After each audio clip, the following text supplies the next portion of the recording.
জন্মের 5 বছর পর দৃষ্টিশক্তি হারান ইউনুস আলী। দৃষ্টিশক্তি হারালেও কখনো মনোবল হারাননি। সব বাধা জয় করে ছোট্ট একটি মুদি দোকান চালিয়ে আজ তিনি বেশ স্বাবলম্বী হয়েছেন, সমাজের কাছেও দৃষ্টান্ত। ব্রাহ্মণবাড়িয়ার বাঞ্ছারামপুর উপজেলার রূপসদী গ্রামের মৃত খালেক ব্যাপারীর ছেলে মোহাম্মদ ইউনুস আলী। 3 ভাই বোনের মধ্যে তিনি তৃতীয়। সংসারের একমাত্র উপার্জনক্ষম ব্যক্তি। তার বাবা হঠাৎ অসুস্থ হয়ে পড়লে 1986 সালে 17 বছর বয়সে সংসারের দায়িত্ব কাঁধে তুলে নেন ইউনুস আলী। অন্যের কাছ থেকে 1000 টাকা ধার নিয়ে এই পুঁজি দিয়ে বাড়ির পাশে একটি ছোট্ট মুদি দোকান চালু করেন। একদিকে বাবার চিকিৎসা, অন্যদিকে সংসারের খরচ জোগাতে হিমশিম খান ইউনুস আলী। তবুও কখনো ভেঙে পড়েননি তিনি। নিজ চেষ্টায় দোকানের ব্যাপক উন্নতি করেন।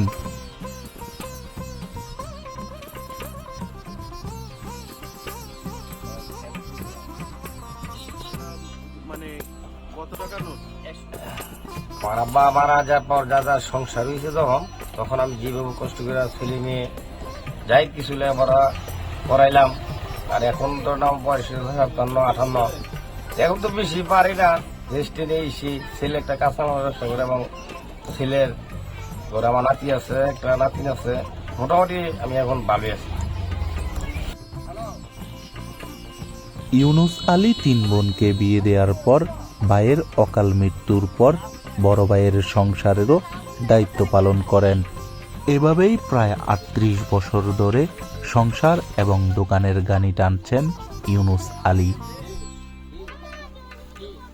ইউনুস আলী দোকানে আসা যাওয়া থেকে শুরু করে টাকা গোনা, মাপজোপ সব ধরনের কাজ করতে পারেন না দেখেই।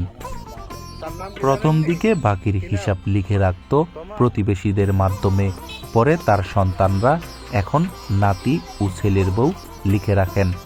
ইউনুস আলী জানান, দোকান থেকে কেউ বাকি নিলে নাম স্মরণ রেখে বাড়িতে গিয়ে নাতি ও ছেলের বউকে বললে তারা লিখে রাখে।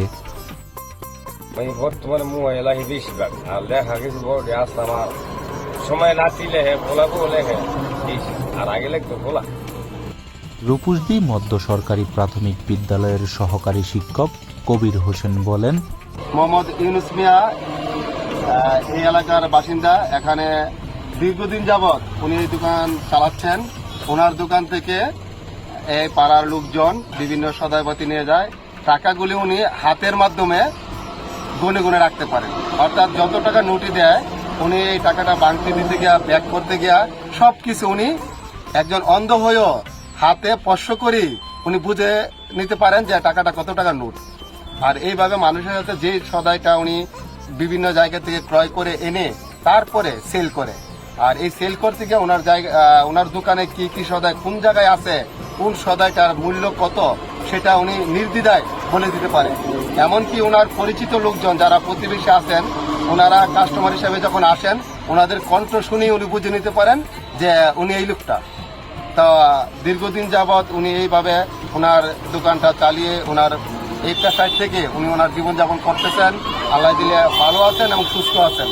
আমরা সমাজে দোয়া করব ওনাকে যেন আল্লাহ এইভাবে দীর্ঘ ন্যাক হায়াত দান করেন এবং দীর্ঘদিন বেঁচে থাকতে পারেন। এবং ওনার এই সততার মাধ্যমে উনি যে জীবনযাপন করছেন, এটা একটা দৃষ্টান্ত। অন্ধ হয়েও উনি কিন্তু কোনো রকম মানুষের সাহায্যের উপর ডিপেন্ড করেন নাই এবং কোনো রকম সহযোগিতা নিয়ে বেঁচে থাকেন নাই।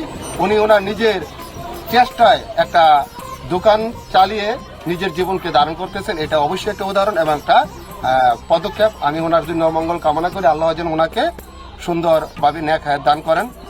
মনে করেন ওনার ভালো, ওনার কাছে সবাই সদাই নেয়, আমরাও নেই। মনে করেন 1000 ওই জায়গা 15 দিনের 8 দিনের আগে টেকা না থাকলে কাগজ নিয়ে যেতাম, ঠিক আছে, কইতাম এই কথা দেখতেন।